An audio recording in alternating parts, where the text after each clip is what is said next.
What is up, guys? Half Slab Bacon back with another episode of our 1.9 1.10 survival tutorial. So guys, we're actually in 1.10 pre-release. Check this out. Pre-release 1. I know, isn't that crazy? Holy fast. What do I have to report for? Yeah, the stuff I mentioned already. Yeah, that's it. That's all. That's it. That and bug fixes. So, yeah. Whoops, wrong button. I don't know what to tell you guys. And the bug fixes, quite frankly, are a little ironic because from what I've seen so far, they've caused more bugs than they fixed. Like, one of them, item frames are bonkers again. Some hitboxes, including those on item frames, I noticed are a little bit bonkers. When I say item frames are bonkers, I mean invisible item frames, disappearing item frames that go black. And you know how if you click on an item frame, it rotates the item in it? Well, sometimes it'll rotate the item now if you're clicking on something in its general vicinity. Interesting, eh? Oh yeah, and if any of you have played long enough, remember a time when it appeared that when you used a lead to tie a horse off or whatever, the lead had disappeared, but they were really just going in invisible? Yeah, that's back. Although apparently, if you've been watching my episodes long enough, when we went and got horsies, I tried to lead them over a block, and there were no bug reports or anything. They wouldn't go up blocks, and I said it was a bug. Well, it was a bug, and they finally owned up to it and said they fixed it. So, yeah, but they also said that mobs can't spawn on those new, what do you call them, blocks? Lava blocks or whatever. And that's not the case. Ooh, I was going to shut the music off and the minecart sounds just disappeared all on their own. So apparently that's still bugged too. So yeah, we've got polar bears, new mobs, and bug fixes that are actually more bugs in disguise. Awesome, huh?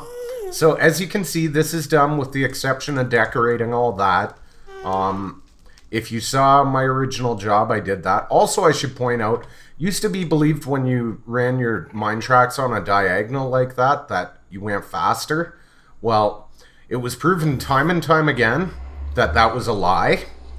And I should also point out that in the 1.9 release, they also fixed it so not only do they not go the same speed like they used to, they actually slow down now.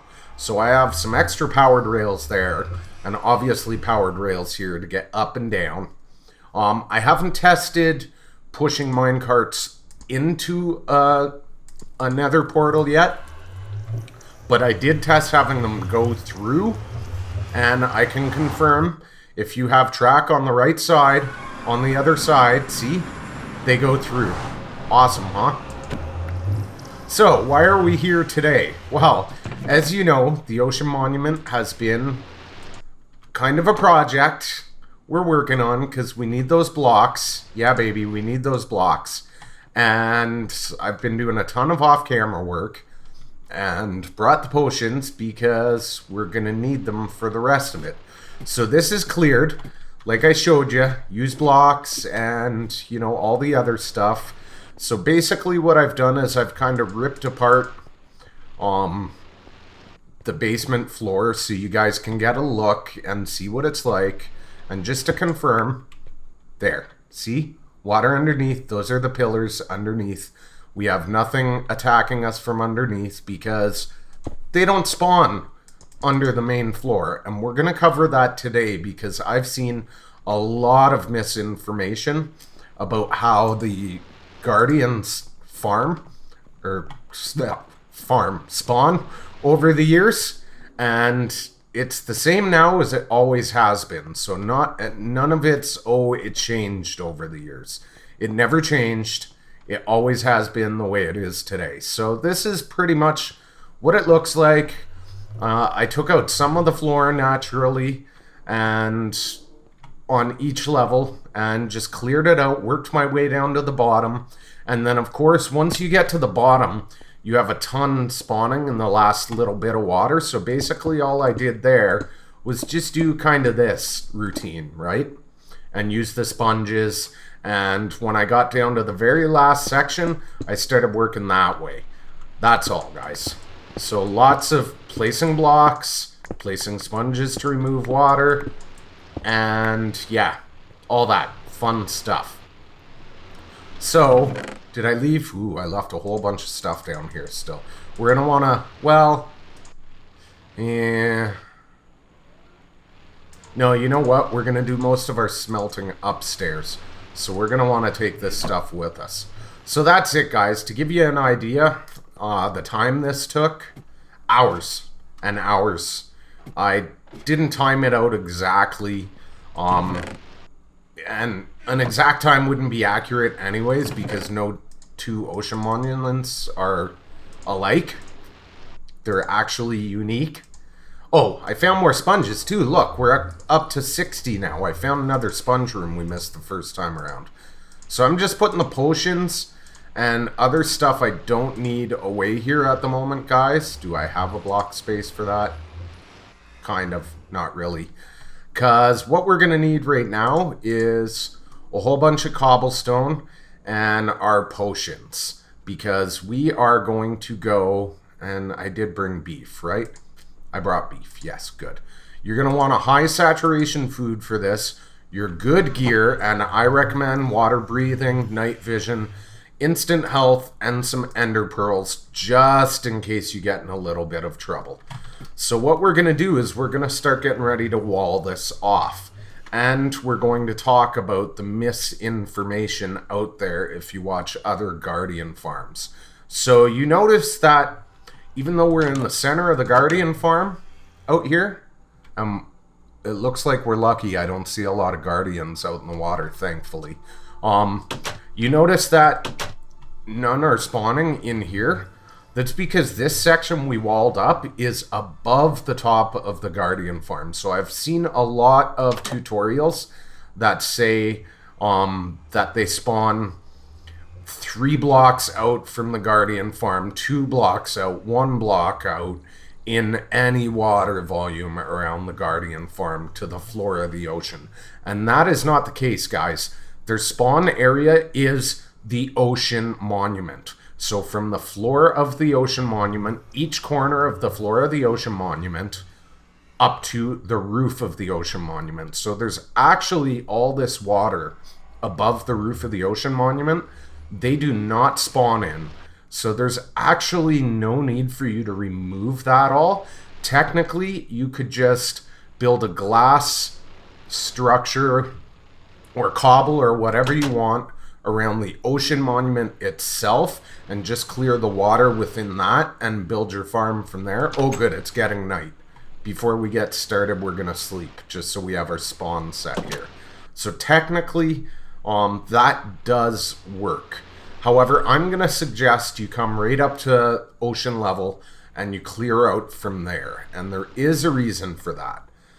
The reason for that is I also see another big mistake when people build Guardian farms, and that is they go down to the bottom and they put their AFK area at the bottom.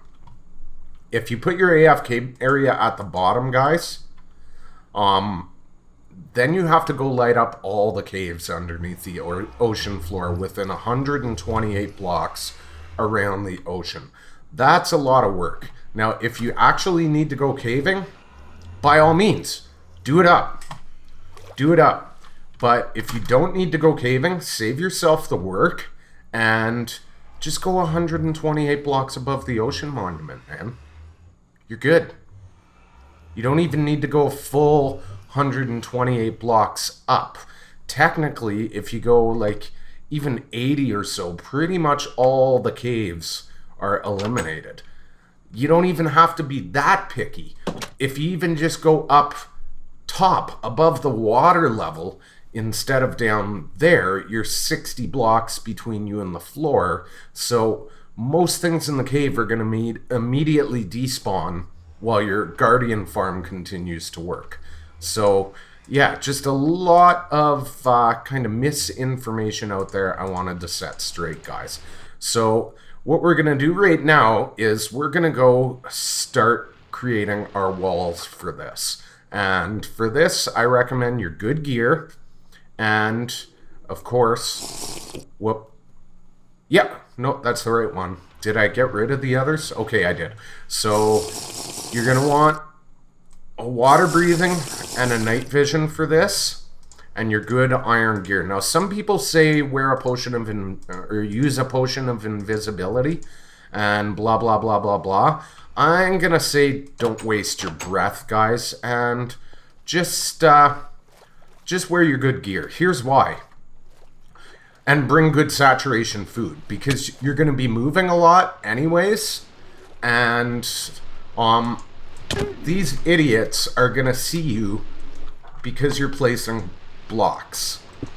So just skip that. Wear your good gear.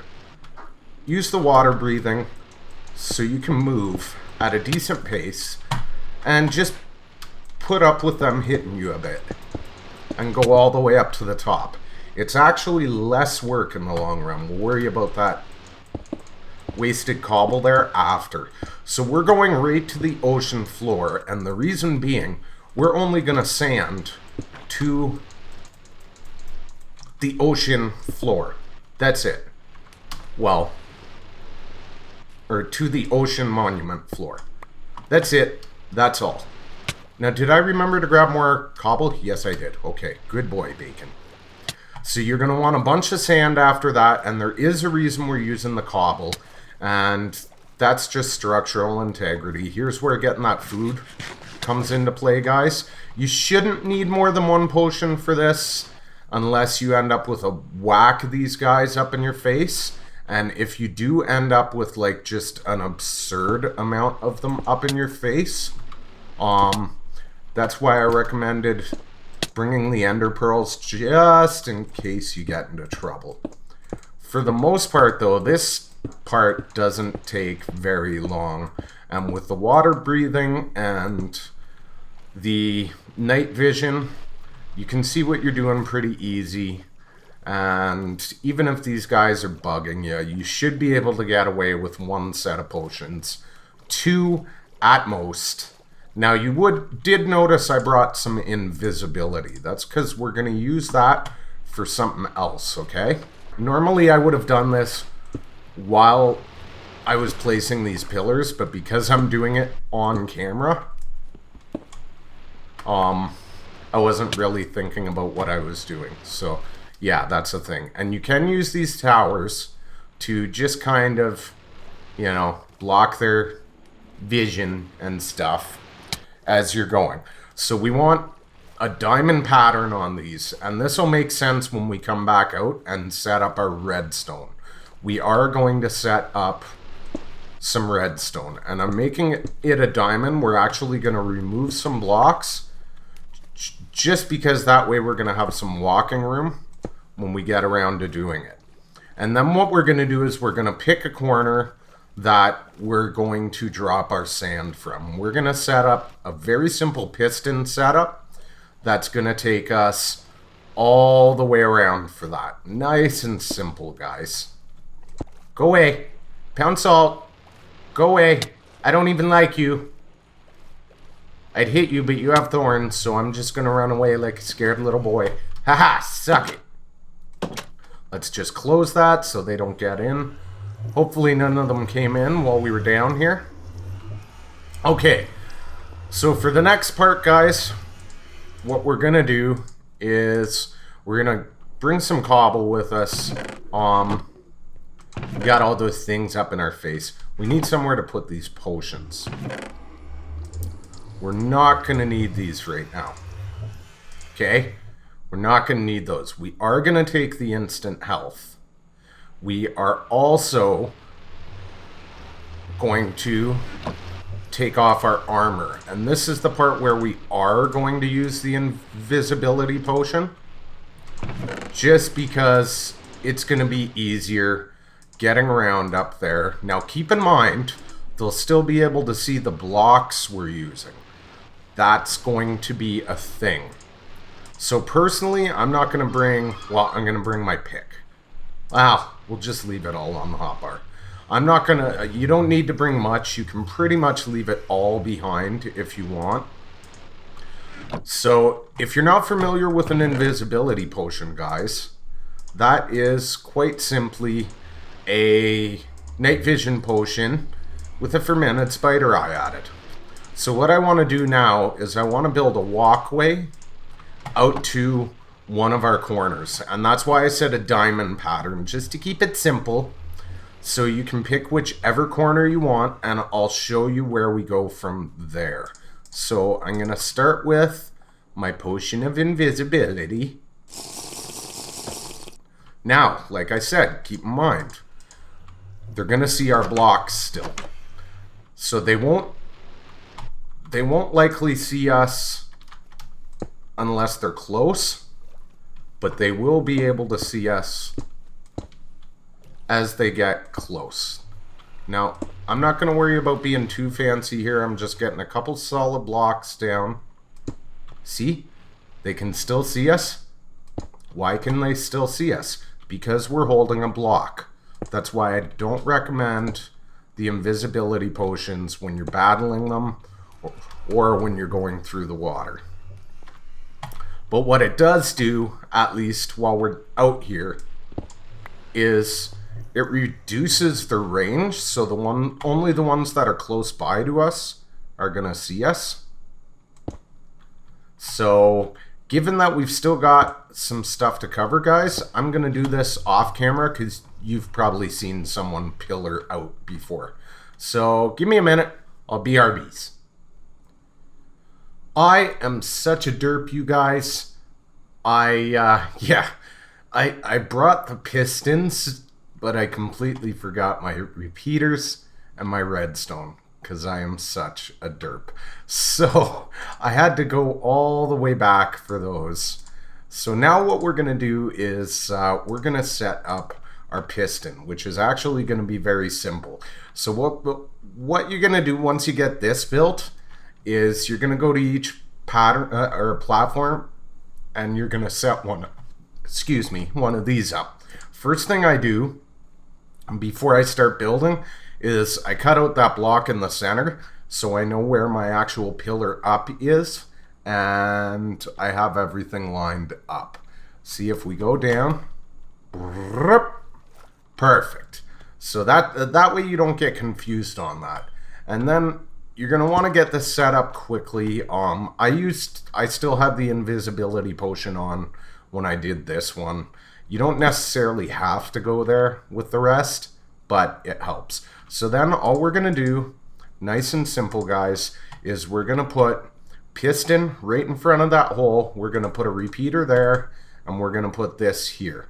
You're going to want to take care that the whole area is really well lit up so you're not getting mob spawning here when you're not here naturally.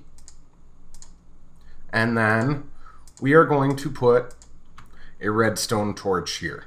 So this is, I've seen a lot of elaborate setups, guys, but what I wanted to do was something really, really simple where you're not having to deal with getting your face shot at the whole time you're up here. Now it's up to you. You can put a door here if you want, or you can just go like this so you're not getting shot at. Alright guys, so I got the ones all in the other corners. See, ta-da, ta-da, ta-da. And I've got this stretch run already, because there was something I wanted to show you, and some of you astute people would have said, well, the length is more than 12 blocks. And a piston, oops, I took the redstone, I filled this one in already, that's why I took the redstone torch out. And a piston only pushes 12 blocks. Haha, how astute of you. So you AFK here with a few stacks, and this eventually happens. It won't push, right? Because it can't.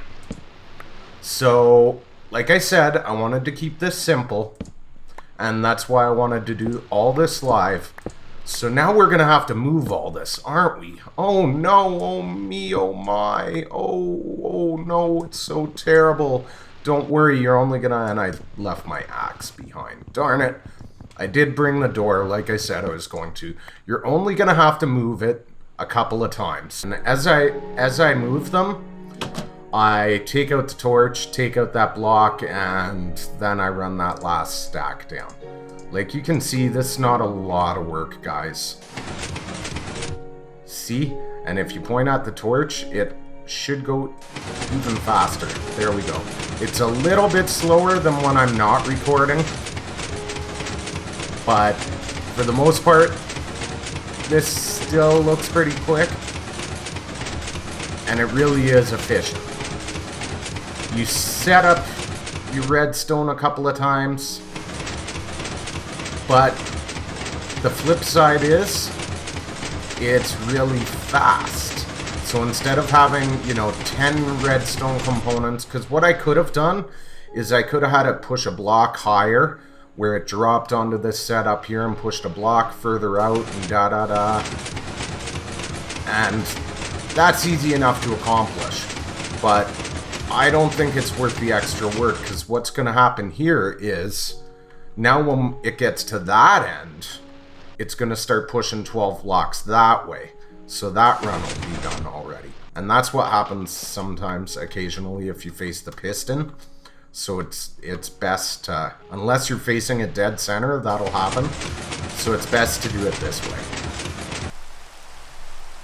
Alright guys, so I wanted to show you.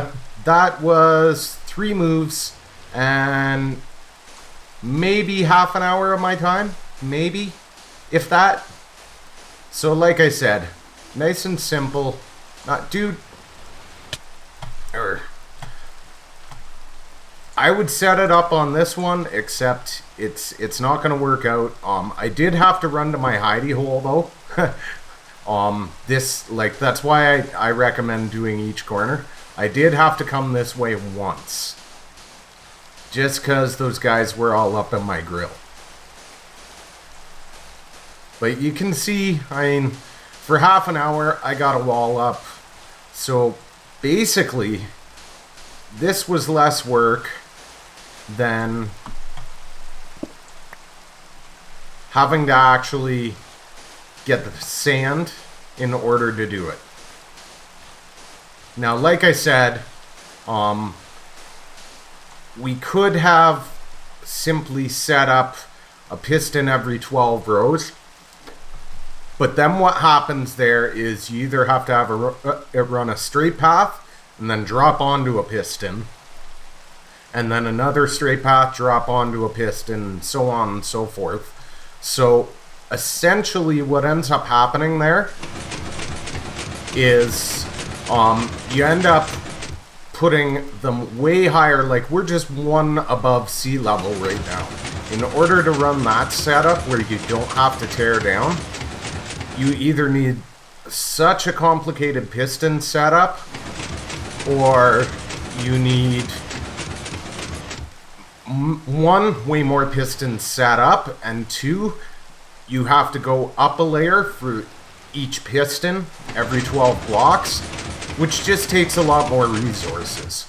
And this is a lot easier than having to set all that up. Honestly, this small, simple setup, I find, for the couple seconds you spend tearing it up and tearing it down, it's worth it, just in the simplicity. Because look how fast we're going.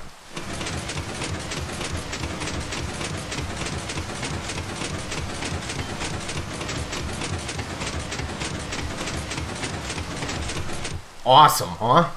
Alright guys, so I think I'm gonna leave you with that for today. And I will finish this off. I should have enough sand to get close, and if not, I will finish it off camera, or hopefully as much as possible before the next episode, and then we'll look at how to get rid of the water on the inside. So once again, if you enjoyed the video, smash that like. As always, And if you haven't already, hit that subscribe button. Thanks for watching. Bye.